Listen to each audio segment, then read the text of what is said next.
الحمد لله رب العالمين، والصلاة والسلام على سيدنا وحبيبنا محمد وعلى آله وأصحابه أجمعين.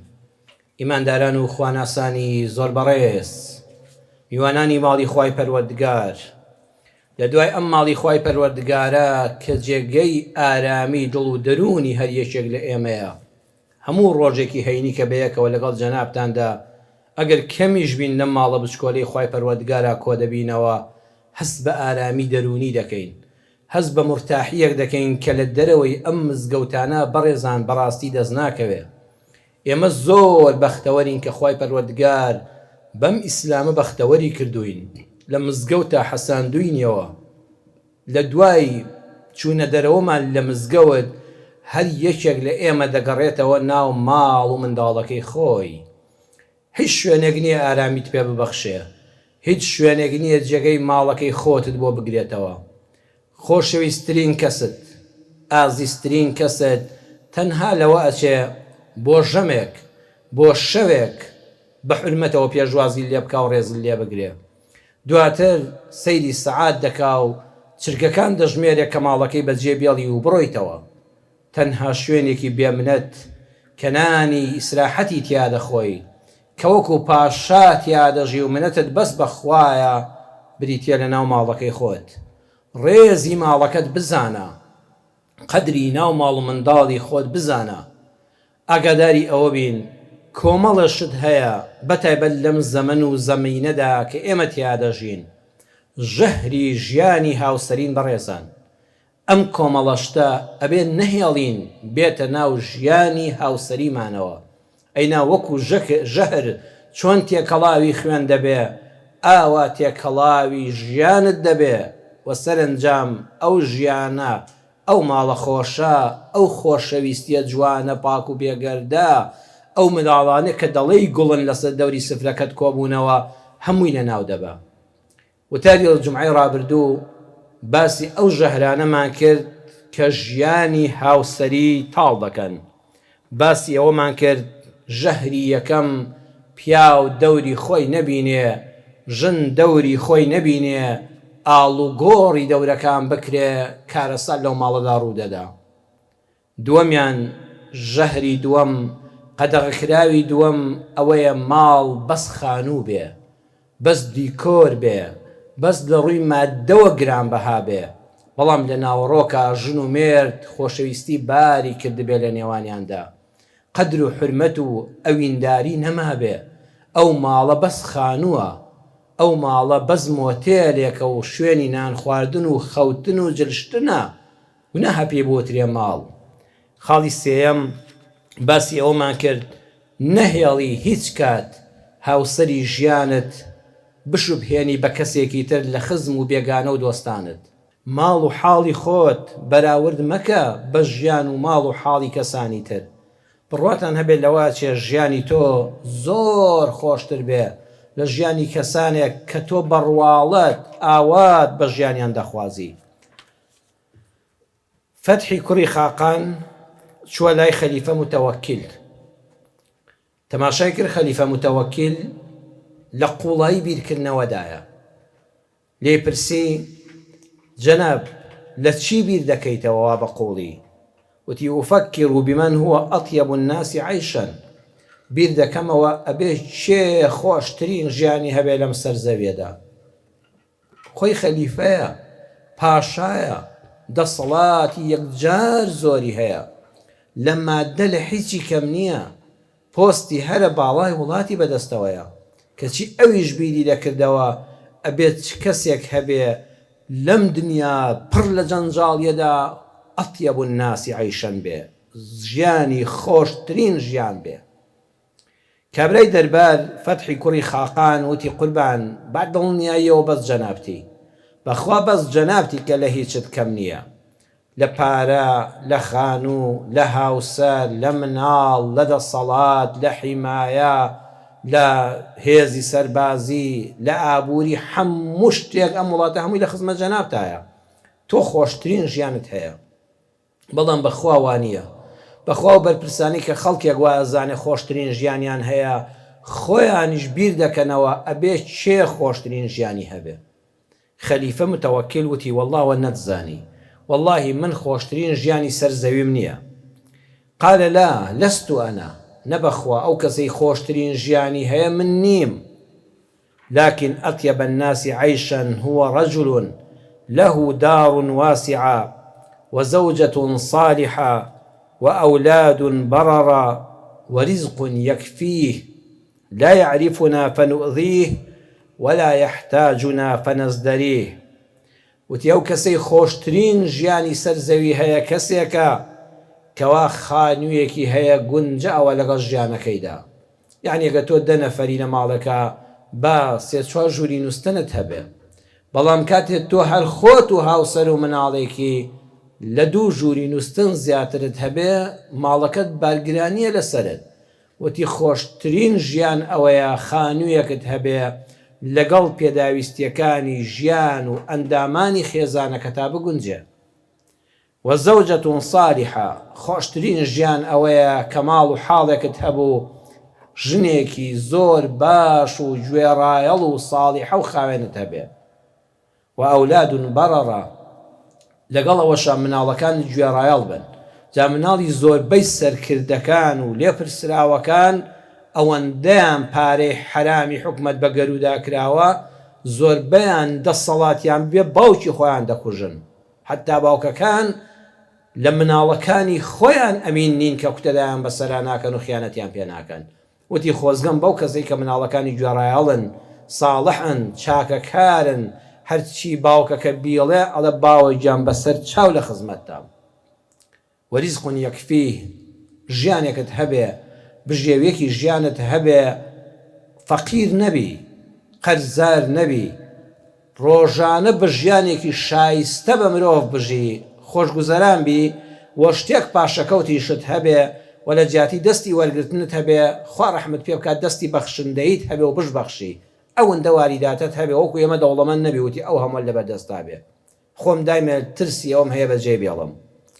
لا يعرفنا فنؤذيه، ئێمە ناناسێ کابرایەکە سەرقاڵی ئیشی خۆیەتی ئەوەی بیری لێ ناکاتەوە ئێمەی کاربەدەستانی حکومەتین، نامان ناسێت تا ئازاری بدەین، چونکە بەخوا ئەوەی لە کاربەدەستان نزیک بۆەوە دڵ نیا بۆ ڕۆژێ وەکو مار پێوەی دەدەن.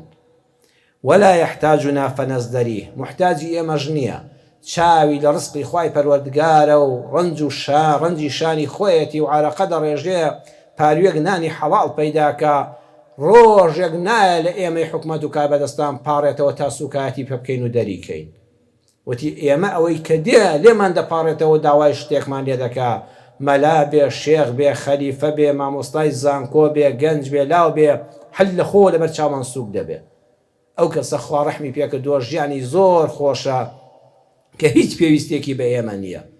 نەدەمان ناسێ مەراییمان لەبەرا بکە، بشترسێ بەیانی سەری بە پەتاکەین، نەمحتاجیشمانە بلێمان بۆ پاڕێتەوە داوای شتمان لێ بکا و سوکاتی پێ بکەین و دەریکەین و لەبەر چاومان سوک بێ.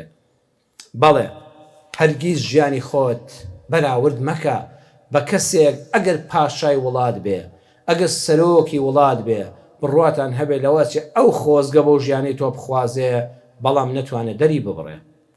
ژەهری چوارەم کە لە وتارەیە لەگەڵ یا دەبین بریتیە لە لۆمە و سەرزەنشت و قین لە دڵی و لە بیر نەکردنی هەڵەی یەکتری و نەبوونی لێبوردن.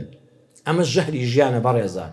بڕواتان هەبێ ژن و مێرد کە دوو مرۆڤی جیاوازن، کە ئەم نێرە و ئەو مێیە، ئەم لە ژینگەیەکا پەروەردەبوو ئەو لە ماڵی باوکیە لە ژینگەیەکی تردا، لە ڕووی جەستەیی و فیسیۆلۆجی و عاتیفی و دەرونیەوە زۆریان فەرقا. خوای گەورە ئەمەی بە پیاوی داوە بە ژنی نەداوە، ئەمەی بە ژنی داوە بە پیاوی نەداوە، بۆ ئەوەی بە هەردووچیان ماڵ بنیاد بنێن. ئەم جیاوازیانیان دەبێتە هۆکاری جوانی و تاری ڕابرد و عەرزمکردن دەبێتە گوڵستانی ناو ماڵ. پەروەردگار دەفەرمێ قەد وامەزانن ئێوە لەگەڵ هاوسەرتاندا بە حەیاتی نابێت دەمەبۆڵەیەکتان ببێ، نابێت دەنگ بەرزکردنەوەیەک ببێ، نابێت بەریەک کەوتنێک ببێ. نا، هن لباس لكم وأنتم لباس لهن. لە سوڕەتی ئەلبەقەرەیەتی 187 قورئان دەفەرمێ، پەروەردگار دەفەرمێ ژنەکانتان پۆشاکن، جلوبەرگن بۆ ئێوەی پیاوان. ئێوەی پیاوانیش جلوبەرگن بۆ ژنەکانتان بۆ هاوسەرەکانتان. بەڕێزان جلوبەرگ سێ سیفەتی هەیە. یەکەم حیمایە، دەتپارێزێ. یەکەم سیترە، داد دەپۆشێ. ئەو شەرمگایانەی کە مرۆڤی بە حورمەت ئەسڵەن ناهێڵێ هیچ کەس بیبینێ بە جلوبەرگ داپۆشراوە. حتا تەنانەت شێتەکان مەگەر دەگمەن نەبێ ئەوانیش جلوبەرگیان پێوەیە و شەرمگای خۆیاندا دەپۆشن. بەڵێ جلوبەرگ سیترە، شەرمگاماندا دەپۆشێ. قورئان دەفەرمێ ئەبێ ژن و پیاویش بۆ یەکتر ئاوا حورمەتی یەکتر داپۆشن، عەیبی یەکتر داپۆشن، نەک عەیبەکانی یەکتر. هەر بۆی هەڵکەوت خاتون لە مەجلیسێکەوە بە دڵی بوو مەلەف هەڵدەداتەوە لاپەڕە بەدووی لاپەڕە بەدووی عەیبی مێردەکە دەگەڕێ. ئەزانی تۆ زۆر سووک دەوی پێی.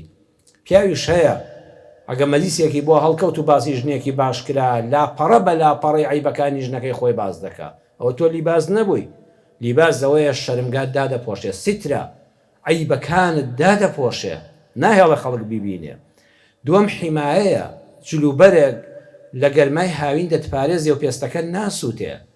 لە سەرمای زستان دەتپارێزێ و ناهێڵێ نەخۆشکەوی.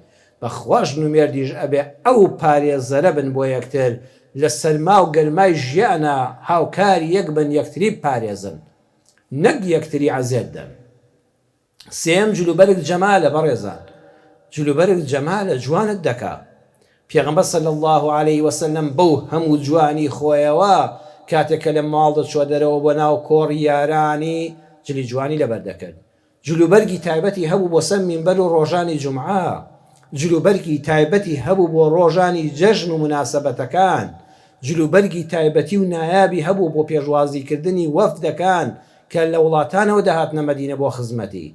چونکە جلوبەرگ سام و هەیبەت و ڕێز بە خاوەنەکەی دەبەخشێ، کەسایەتی پێ دەبەخشێ. بەخوا ژن و مێردیش دەبێ ئاوا کەسایەتی بن بۆ یەکتر. وەڵڵاهی پیاوی وا هەیە بە ژنەکەیەوە پیاوە ئەو ژنە ئەوەندە ڕێزی لێ دەگرێ، ئەوەندە بە حورمەتی لەگەڵی خەڵکیش ناچارە ڕێزی لێ بگرێ.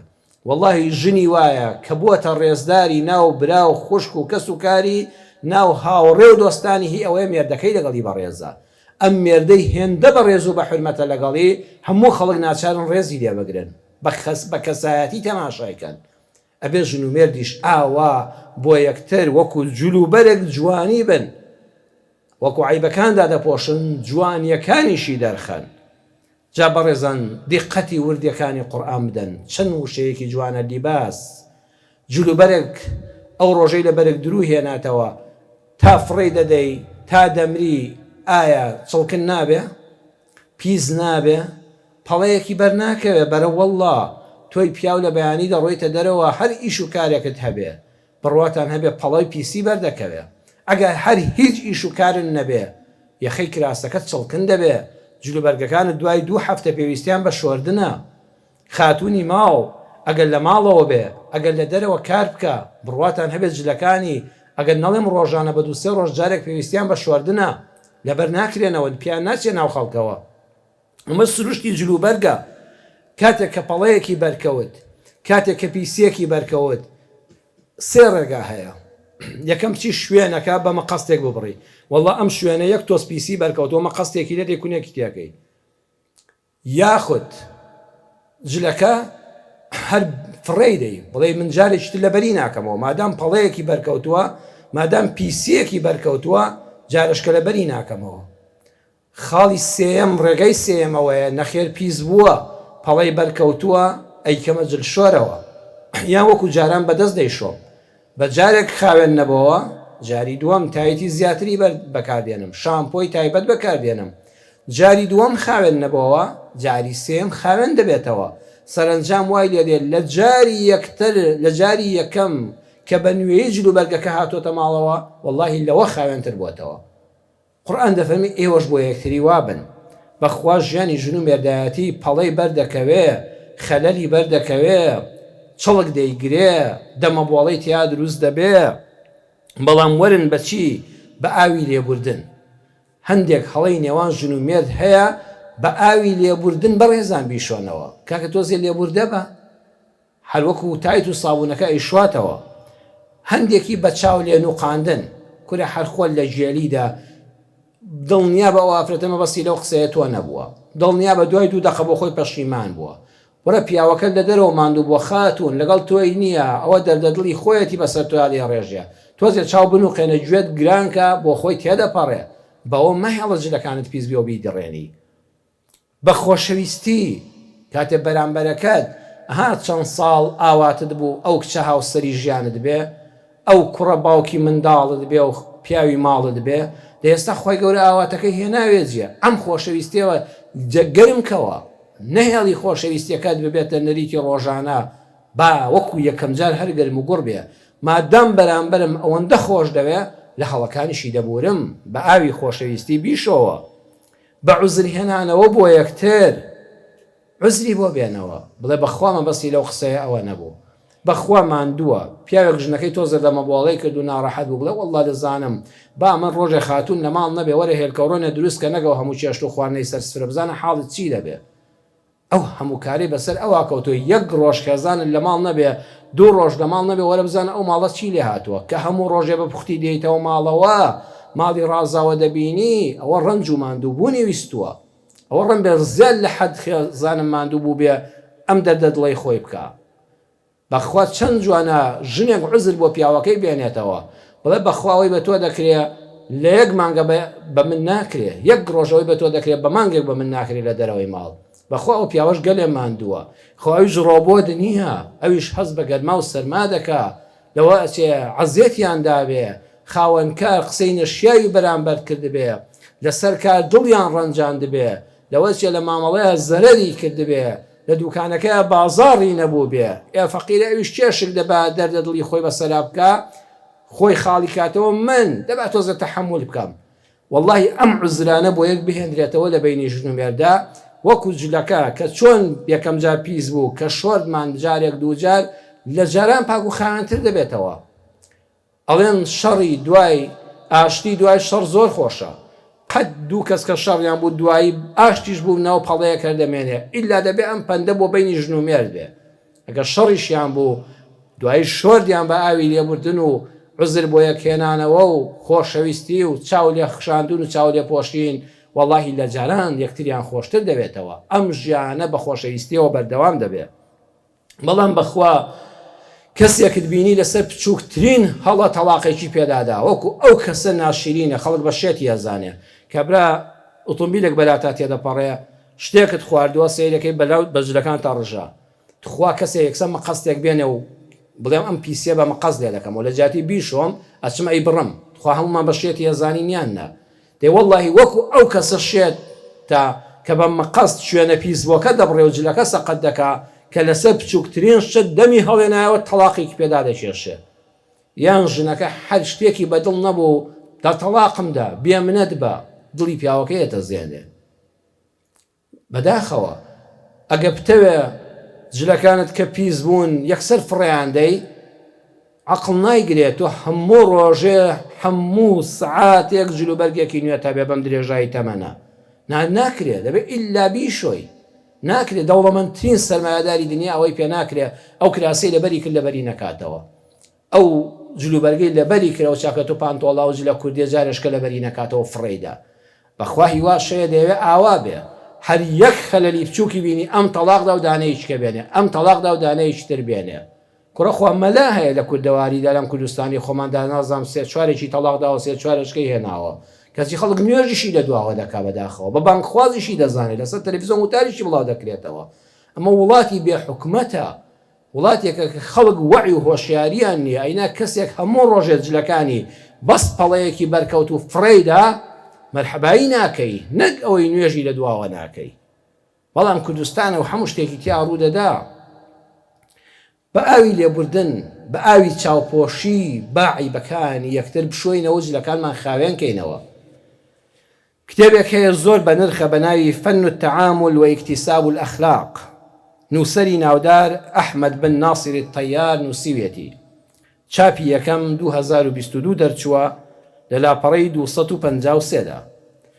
ئەحمەد بن ناصر الطەیار لە کتێبی فەن التەعامل واکتساب الأخلاق دا دەفەرمێ کابرایەکی هاوڕێم بۆی باس کردم، وتی مامۆستا 25 ساڵی ڕێکە من و خێزانم بەیەکەوە دەژین. بووینە باوکو دایکی چەند مناڵ کوڕمان وا ژنی هێنا کچمان چۆتە ماڵی خۆی، بەڵام لە ماوەی ئەو 25 ساڵەدا نانێکی خۆشیمان بەیەکەوە نەخوارد، شەوێکی بێ ئاژاوەمان نەکردەوە، ڕۆژێکی بێکێشەمان نەبوو. ڕۆژێک بۆ خۆم دانیشتم، کاکە تۆش زەرورە دانیشی کە چەند ڕۆژێک ساڵێک مانگانێک لە ماڵ تا ئاژاوە هەبوو لۆمەی بەرامبەرت مەکە، وەرە بە خۆت دابچەوە. وتی پشکنینێکم بۆ خۆم کرد، بیرم کردەوە خوایە وەڵڵاهی من وەکو خۆم سوپاسی تۆ دەکەم لەوەتی مناڵیەوە ڕوو لە تۆ بووم. ئەهنی نوێژی بە کۆمەڵ و جەماعەت، جومعەکردن، زیکری خوا و قورئان خوێندن، خۆشەویستی زانایانی ئیسلام، حەزم بە خەڵکی دیندار و گروپی دیندارەوە بەخوا. بیرم کردەوە وەڵڵاهی خێزانیشم وایە، خێزانیشم حتا بڵێ دیندار و بەخوا زۆربەی شەو خەبەرم بووەتەوە لەسەر بەرماڵ بووە، دووشەمە و پێنجشەمان بە ڕۆژوو بووە، وەڵڵاهی حەزی لێ پارەی هەبێ هەموو مانگان بڕوا بۆ عومرە، ساڵانە حەجی نوێ بکاتەوە، زۆر حەزی لە عیبادەتە. پێغەمبەر صلی الله علیه وسلم دەفەرمێت دینەه وخولقه، وەڵڵاهی ئێمە هەردووکمان لە بواری دینداریدا ئەگەر کاملیش نەبین سوپاس بۆ خوا بێدین نین، دینمان هەیە، حەزمان بە دینداریە بە پێی توانە، لە ڕووی عیبادەتەوە شکور باشین، لە ڕووی ئەخلاقەوە وەڵڵاهی خوایە گیان خۆم لە نەزەر پاراستووە، بە ژیانم پەنجەم بە پەنجەی ئافرەتێک نەکەوتەوە بە حەرامی، چجا خیانەتی هاوسەری. وەڵڵاهی خێزانم لە من بە حەیا و حورمەتتر و داوێن پاکترە. وەڵڵاهی لە ڕێزی خەڵک دەگرین، هەردووکمان کەسایەتین لە ناو خەڵکە، خەڵک ڕێزمان لێ دەگرێ، منداڵمان باشە، شکر هەبووین، ژیرفانمان خاڵی نییە، متبەخمان گەرم و گوڕە، خانووی خۆمانە، ئۆتۆمبیلی گرانبەهامان هەیە. ئەی خوای گیان دینەه وخولقه و پێغەمبەر صلی الله علیه وسلم ئەوەی فەرموو ئەی بۆ ئێمە ژیانمان تاڵە کە ئەمانەشمان هەمووی تەواوە. بیرم کردەوە بە خۆمان چوومەوە 25 ساڵە من ئەو کاتەی ژنمی هێنا باوکم یەک ئامۆژگاری کردم. ئای بەداخەوە باوک جاری وایە لەو هەمووی دڵسۆزە، بەڵام بە سەقەتی وەریگرتووە، بە سەقەتیش دەیگەێنێ بە ڕۆڵەکانی. باوکم پێیوتم ڕۆڵە گیان ژن نەهێڵی بەسەر تازاڵ بێ، ئەگە هەڵەیەکی کرد، ئەگەر لێ بورای چاوپۆشی لێ کرد، سەر کۆنت نەکرد، مێشکت کون نەکرد، وەکو داوێک وایە بەڕێیەک قوماشێک کە چندراوە یەک سەرە داویری هەڵبوو، دانەیەکت ڕاکێشا دانەیەکە بە شوێنیادێ، ئەوت ڕاکێشا دانەیەکە دێ، وتی کوڕم وریا بە ژنەکە بە سەد تازاڵ نەبێ. دایمە کە هەڵەیەکت لێبینی کەم و کوڕێکت لێبینی سەرکۆنەیکە، سەرکۆنەیکە نەهێڵی سەر بەرز کاتەوە. ئەو قسەی باوکم لە مێشکمیدا دەهاتمەوە ماڵەوە، یەک جار جلەکانم وتو نەکرایە، بەهاتمایەوە ماڵەوە و مناڵ پەیدا بوو، جلوبەرگی مناڵێ بکەوتایە، ماڵ تۆزە شەپڕێ بوویایە، گەستک نەدرایە، خواردنەکە بە حاڵ سوێر بوویایە، ئێتر دەمکرد بە هەرا. هەموو باوکم ڕاست دەکە، ئەمە ئەمڕۆ لێ بەسەرەوە بچێت بەیانی خراپترم لەگەڵا دەکە، بۆیە سەرکۆنم دەکرد، زۆر بەسەریادەم بۆڵان، زۆر تەریقم دەکردەوە، دەستخۆشیم لێ نەدەکرد. ژنەکە ماوەیەک تەحەمولی کرد، بەڵام دوایە ڕووی لەگەڵ ماکرایەوە، ئەمجا ئەویش بەرەو ڕووم دەبەوە، لە ئەنجامی یەک قسەدا دوو قسەی بەرامبەر دەکردمەوە، کە من دەگوت تەلاق دەدەم، دەگوت بێمنەت بە، دڵیشم نەدەهات تەلاقی دەم. ئیتر بەو شێوەیە لەسەر هەر شتێکی بچووک، لەسەر چێشتێک تۆزێک گەرم بووە زیاد لە حەدی خۆی، دەمم سوودام ئامادە بوو مەنجەڵەکەی بەسەراکەم، قاپەکە بە چێشتەوە فڕێدەمە حەوشەوە ماڵەکەوە. بۆیە هەستم کرد 25 ساڵە ئێمەی دیندار و داوێن پاک و بە ئەخلاق لە یەک شتمان کەمە، هیچمان نازانین هەڵس و کەوتی نێوان ژن و مێرد چۆنە. وەڵڵاهی پیا و ژن هەیە ئەوە نەماڵێکی دیندارن، خوا ناسن، بەدینن، قورئان خوێنن، ئەهلی حەج و عومرە و تەسبیحاتن، وەڵڵاهی حەتا بڵێ بە ئەخلاق و دایان پاکن خوان و کچ و ماڵ و منداڵیان، کە کچ بەشوو دەدەن بەس فێری یەک شتیان نەکردووە. ئەویش ئەوەیە ڕێزی مێرد چییە، هەڵس و کەوت لەگەڵ مێردا چییە. کوڕی وا هەیە کە خەڵک سەیرە، وەڵڵاهی کە خوازبێنیمان بۆ کرد، بەخوا مامۆستا زۆر دیندارە، وەڵڵاهی زۆر بە ئەخلاقە، وەڵڵاهی تەنانەت فەیسبووکیش بەکار نایێنن بۆ حەڵات چ جای بۆ حەرام، کەچی لەگەڵ ژنیا خراپە. کاکە یەک شت فێر نەبووە، ئەم گەنجە فێر نەبووە هەڵس و کەوت و تەعامل لەگەڵ ژنا چۆن دەکرێت. وتی بەخوای ئێمە هەردووکمانەوەمان فێر نەکرابوو، بەتایبەت من زۆر خراپ بووم لەگەڵیدا، بۆیە بڕیارمدا دوای 25 ساڵ خۆم گۆڕم. کاکە درەنگ نییە، درەنگ نییە دەکرێت جارێک کە خۆت بگۆڕی. وتی بڕیارمدا چاوپۆشی بکەم، چێشتی وا بوو زۆر سوێر بوو، 2 پەرداغ ئاوم لەگەڵا دەخواردەوە، بە هاوسرم نەمدەگوت زۆر سوێرە. دوایی سیرم کرد خۆی عوزر دێنێت وڵات پیاوەکە تخوا گردنم ئازاکە، تخوا ببوورە، وەڵڵای یەکەم جار خوێم تێکرد، لێم خوارد، تۆزەکەم لێ خواسته یەکەم بێخوێ، ئەم جارە لە دەستم دەرچوو زیادم تێکرد سوێ دەرچوو، تخوا لێم ببوورە و گردنم ئازاکە. جاران شەڕی 1 هەفتە لەسەرەوە ڕووی دەدا، ئێستا ئەو داوای لێبوورنی لە من دەکرد. جلەکانم وتو نەدەکرا، دەهاتمە ماڵەوە ماڵ شەپڕێو بوو کە قسەم نەدەکرد و بە ئارامی دادەنیشتم و سەلامێکی جوانم دەکرد عوزری بۆ دێنامەوە. یگو پیاوەکە تخوا لێم ببوورە، تخوا ببوورە، وەڵڵی سرم دێشا، وەڵڵی ماندوو بووم، وەڵڵی فڵان ئافرەتی دراوسێمان هات و سعاتێ وەستادمی بۆ کەلوپەلێک هاتبوو بە قسەیە کاتبوو، وەڵڵی فریان نەکەوتم ماڵەکە کۆکەمەوە. ئەو داوای لێبوورنی لە من دەکرد. ژیانمان گۆڕا، ژیانمان لە ژانەوە بوو بە گوڵستان. بۆیە بەڕێزان، خاڵی چوارەم، قەدەغەکراوی چوارەم ژەهری ژیان ئەوەیە بەردەوام لۆمەی بەرامبەرت بکەی. سەرژەنتکردن، چاوپۆشی نەکردن، نالێبوردەیی، ئینتیقام و تۆڵە، خۆزاڵکردن، نەهێڵن سیفەتی خۆزاڵکردن بێتە نێوانی ژن و مێردانەوە. ژەهری پێنجەم بریتیە لەوەی کە نەهێڵی لە کاتی خەوتنە تووڕەیی لە نێوانتاندا هەبێ. پێغەمبەری خوا صلی الله عليه وسلم دەفەرمێ: لا تتركوا النار في بيوتكم حين تنامون.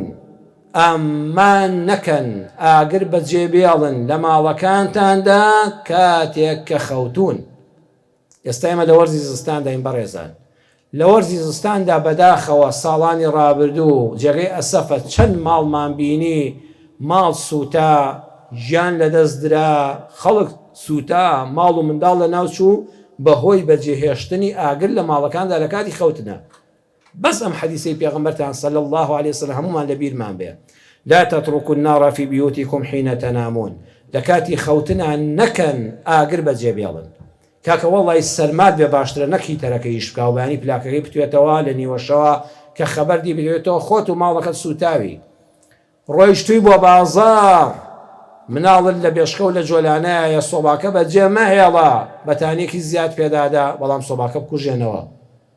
نەکەی خەڵوز لە ماڵەوەدانی بڵی سەرمایە، نەکەی سۆبا و ئاگر بەجێبێڵی لەناو ماڵەکەتە.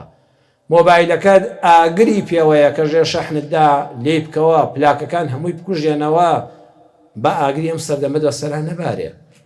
بە دیوێکی ترا بابەتەکەی ئێمە ئەوەیە ئەی ژن و مێر لە کاتی خەوتنانە هێڵن ئاگری تووڕەیی لە نێوانتاندا بێ. تووڕەیی بەڕێزان ئاگرە، وەکو ئاگر وایە ماڵ دەسووتێنێ. نەهێڵن ئاگری تووڕەیی لە نێوانتاندا بێ. کە چوونە سەر جێگای خەوتن ئیلا بە ئاشتی بخەون. هەر ژن و مێردێک بە تووڕەیی خەوت بە دڵنیاییەوە بەیانی بە تووڕەیی هەڵدەستێ، کە بە تووڕەیی ڕۆیشتە بازاڕ و دایرە و سەر شەقام تووشی مەسیبەتێک دەبێ. خۆ تۆ ناناسێکە بە گشتا دێ. خاتون کە دەچێتە دایرەکەی ئیمزایەک بۆ خەڵک ناکە، کە مامۆستایە و لە خوێندنگاکەی دەرسەکە بە باشی ناڵێتەوە، کە لە خستەخانەی و تاقەتی نەخۆشەکانی نییە، ئەوە شەو لەگەڵ مێردەکەیە بە تووڕەیی خەوتەوە، بە تووڕەیی هەستاوە. وەختی خەوتن لە دەرگای نووسن چوونە ئەو دیوەوە هەموو بابەتەکان فڕێدەن، بڵێ تەواو بوو، ئەو لاپەڕانە نەیەنە ژوورەوە، ئەو لاپەڕە ڕەشانە لاپەڕەیەکی سپی هەڵدەدەینەوە. وەختی خەوتن ناهێڵین ئاگری تووڕەییمان لە نێواندا بێ. بۆیە ئاگامان لە خۆمان بێ زۆریش دوعا بکەین.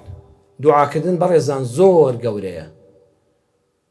مەڵێ پەروەردەی خێزانەکەم باش کردووە، مەڵێ وەڵام من خۆم لێ ێزانم خەڵک نازانێت تەعامل لەگەڵ ژنا چۆن بکە. بڵێ ئەوەی هەیە و چاکەیە لە ئەڵڵاوەیە پێی بەخشیوین. ئەوەی کەم و کوڕیە داوا بکە لە خوا کاکە، داوا بکە شەو ڕۆژ بپاڕێەوە. خوای پەروەردگار دوعاکەشی فێر کردوین لە قورئانە: ربنا هب لنا من أزواجنا وذرياتنا قرة أعين واجعلنا للمتقين إماما. أما لسورة الفرقان هاتوا لكوتاي سورة الفرقان لباسي صفات عباد الرحمن هر کس خوشویستی خوابه ام دعا دائما لسدمیتی جا کپیتان دلم همو جا قرآن تان خوێندەوە و شەبە و شە لەسەری بوەستن. ربنا ئەی پەروەردگاری ئێمە، ئەی مشور خواری ئێمە، ئەو کەسەی کە دروستت کردین، ئەو کەسەی کە هاوسەرت پێبەخشین، بەس داوامان لە تۆیە. کاکە نەچی خوشکی بەڕێزم، نەچی پەنا بۆ ساحیر بەری، بۆ نوشتە بنووس بەری، بۆ فاڵچی بەری، بۆ جنۆکەدار بەری، وەڵا نوشتەیەکم بۆ بنووسە، سحرێکم بۆ بکە، ژیانی هاوسەریم چاک بێ، منداڵم ساڵح بێ. نە، بەس لە خوا بپاڕێەوە، بڵێ ڕەبەنا پەروەردگارە بەس داوا لە تۆ دەکەم. هەب بۆ شتێکە کە لە توانای مرۆڤانیە، یعنی دەڵێ پەروەردگارە تەنها و تەنها ئەم شتە بەس بە تۆ دەکرێت. یا ڕەبی خوا بەخوا نە بە خوێندەواریم، نە بە قسەزانیم، نە بە زمان شیرینیم، نە بە هەبوونیم، نە بە خانووی باشم، نە بە پارەی زۆرم ناتوانم ژن و منداڵ و هاوسەر و منداڵم چاکەم. هەب لەنا یا ڕەبی خوایە خۆت پێمان بەخشە، خوایە تۆ نەبی بە من ناکرێ، ئاوا لە خوا پاڕێەوە. چی داوا لە خوا بکە؟ ئەزواجینا وە ذوڕیاتینا، دووشت هاوسەری ژیانم لەگەڵ جگەرگۆشە و منداڵەکانم، قڕەتە ئەعیونین، خوایە ئەو دوانە بکە بە مایەی ڕۆشنی چاو و سۆمای چاوەکانم. وەڵڵی هەموو دنیات هەبێ، لە هیچت کەم نەبێ، بەس هاوسەری ژیانت خراپ بێ بۆ ژن و بۆ پیاو، و منەوەکان و منداڵەکان و جگەرگۆشەکانت ساڵح نەبن و گوێڕایەڵ نەبن و بەدکردار بن، وەڵڵی سوود لە هیچ نابینی. بڕواتان هەبێ ژیانت تاڵ دەکەن، بەس ئەم دوانت ڕێک و پێک بن، هەموو بەرەکەتێکی دنیا ڕوت تێدەکا. وجعلنا للمتقين إماما، يا ربي خواب مان جرا با إمام بپێشەوای چاکەکاران. سەیری ئەم قورآنە چەند وردە، هەر کەسێ هاوسەری باش بێ، منداڵی ساڵح بێ، ئەبێتە قودوە، ئەبێتە پێشەنگی ساڵحان و چاکان. بڕواتان هەبێ هەر کەسێکیش هاوسەرەکەی خراپ بێ، منداڵەکانی بەدکردار و خراپ و بەدفەساڵ بن، تووشی ئەنواع خراپە دەبێ، لە ماڵ دەڕواتە دەرەوە بە تووڕەیی، تووشی خەڵکی خراپ دەبێ، ئەبێتە پێشەوای خراپەکاران، ئەبێتە پێشەوای بەدکرداران. قورئان هەمووی بە یەکەوە باس کردووە. بەردەوام عەزیزەکەم لە خوای پەروەردگاری خۆت پاڕێەوە، لە خوای پەروەردگار پاڕێەوە. لە کۆتایی ئەم وتارەدا ئەم بە شەشدا دەڵێن ئەی ژن و مێردەکان، با بیر لەوە بکەینەوە کە هەمومان ڕۆژێ دەمرین، دەیباتە لە ژیانداین هێندە خۆشەویستی و ڕێز بۆ یەکتری دەرببڕین کە دوای مردنی یەکێکمان ئەوی ترمان حەسرەت دەدڵیدا نەبێ و نەیەتەوە بەرچاوی کە چۆن ئازاری هاوسەری داوە و ئەم جا پەشیمانی دادی نادا. چەند ژن و مێرد هەبوون لەم کوردستانی خۆماندا لە ڕابردوو لەم سەردەمەدا کە دوعایان کردووە توێری خوای پەروەردگار ڕەحمم پێ بکەی دوای هاوسەرەکەم منیش نەژیم، یان شەوێک لە بەینیاندا بووە یان هەفتەیەک لە بەینیاندا بووە، ئەویش چوار لە پەنا هاوسەرەکەیەوە گۆڕەکەی لە تەنیش ئەوە نێژراوە. بۆیە دکتۆر حەسان شەمسی پاشا لە کتێبی قلوب تهوی العطاء لە لاپەڕی 273 قسەیەکی زۆر جوانی هەیە، دەفەرمێ كانت وفاة رسولنا الكريم في حجر أم المؤمنين عائشة، وكان بإمكانه أن يتوفى وهو ساجد، لكنه اختار أن يكون آخر أنفاسه بحضن زوجته. براستي چندێڕێک و وشەیەکی زۆر بە نرخ و جوان و جێگەی سەرنجی وردن. ئەفەرمێ وەفات و مردنی پێغەمبەرمان صلی الله عليه وسلم لە ئامێز و سەرسینەی دایکی ئیمانداران دایکمان خات و عایشە بوو، ڕەزا و ڕەحمەتی خوای لێ بێ. دەفەرمێ خۆ پێغەمبەری خوا صلی الله عليه وسلم دەیتوانی داوا لە خوای پەروەردگار بکا و الله سبحانه وتعالى بێدڵی نەدەکرد بڵێ خوایە لە سوزدەیە ڕۆحم بکێشە، بەڵام نەخێر پێغەمبەری خوا صلی الله عليه وسلم ئەوەی هەڵبژارد لەسەر سینەی هاوسەرەکەی دوا هەناسەی ژیانی پڕبەرەکەتی بدا، کەواتە ژیانی ژن و مێردایەتی کە ئەوەندە پڕ لە خۆشەویستی بوو لەسەر باوەشی یەکتر ڕوحیان دەرچوو، وەکو ئەوە وایە تۆ لە سوزدەی نوێژا ڕوحت سپارد بێ بە خوای پەروەردگار، خوا ئەوەندە خۆشی دەوی. داواکارم لە خوای پەروەردگار یا ڕەبی خوا ژیانی ژن و مێردایەتیمان پڕکەی لە خۆشی و بەختەوەری. ربنا هب لنا من أزواجنا وذرياتنا قرة أعين. يا الله بس بتو دكري بس داواش مان لتويا هاوسري جيان مان جگەر گۆشەکانمان منداڵەکانمان نەوەکانمان یا ڕەبی خوا چاوڕۆشنی بن بۆمان، مای گەشی بن بۆ دڵمان، مای فەرەحی بن بۆ ماڵمان، مای سەربەرزیمان بن، مای پاراستنی کەسایەتیمان بن، یا ڕەبی خوا سەدەقەی جاری بن بۆمان لە دوای مردنمان بە دوعای خێر، یا ڕەبی خوا بمان پارێزی لە هاوسەری بەد و خراپ، بمان پارێزی لە منداڵی ناساڵح کە دەبێتە ژانی ژیان و ژەهری ژیان. یا ڕەبی خوا و خێزانانی ناکۆکن ئیسلاحی حاڵیان بکەی، ڕەحم بە حاڵی هەموو لایەکمان بکەی. یا ئەڵڵا شیفای هەموو نەخۆشیەکانمان بۆ بنێری، هەموو خەمبارەکانمان دڵخۆشکەی. آمین آمین والحمد لله رب العالمين.